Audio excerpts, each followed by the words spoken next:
سلام عزیزان، بازم سال نوتون مبارک.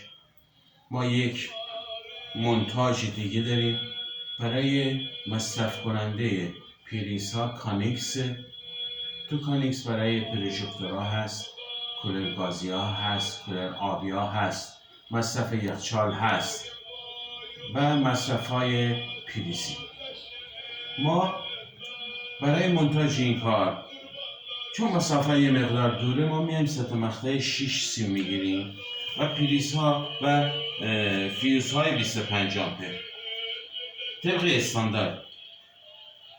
فیوزهای کتابی هم کنترل جریان بگیره، یعنی جریان اضافه رو بگیره، هم اتصال کوتاه.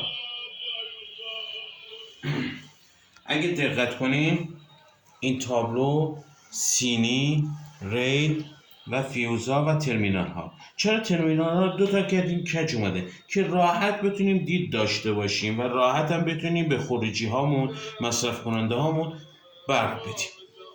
فیوز 25 C25 تحت استاندارد ایرانه و دو علامت داره. علامت اول که اینجا نگاه میکنیم برای اتصال کوتاه سیم. وقتی کلیت میزنیم از سبز میاد قرمز، یعنی روشن شده، برق از اینجا به اینجا خروجی داده شده. وقتی پایین میزنیم اینجا قطع، اینجا برق داره. این علامت اتصال کوتاه است. این علامت جریان یا اضافه باره، میزنه قطع میشه. وقتی بالا هست یه جا اضافه بار این کشید قطع میکنه، یه جا هم که بالا هستش اتصال کوتاه بکنه قطع میشه. خب ما سیمای 6 گرفتیم برای مصرف کننده‌مون. تابلو برای فوکس آلمانی ضد ضرب است، درش باز میشه، این داخلش قرار میگیره، این داخلش قرار میگیره، پیچ میشه و از پایین این برای مصرف کننده میره. به میگن تابلوهای ضد آتش، ضد شکنندگی فوکس هست.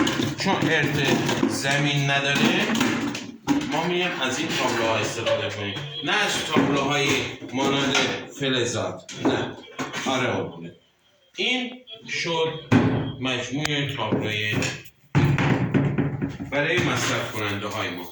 پشت تابلو هم میبینید پیچ ها در مسیر خودش قرار گرفته. سریع اول توضیح داده بودم برای موتورخونه استخ بود، تشکیلات اون بیشتر بود و تشکیلات مصرف روشناییه. شما دقت کنید، آرایش تابلو رو دقت کنید، فازهای من جداست و نوله های منم از این فیوز باید جدا بیاد برای مصرف کننده. بعدن عکسم میگیرم میفرستم. پیروز و موفق باشید.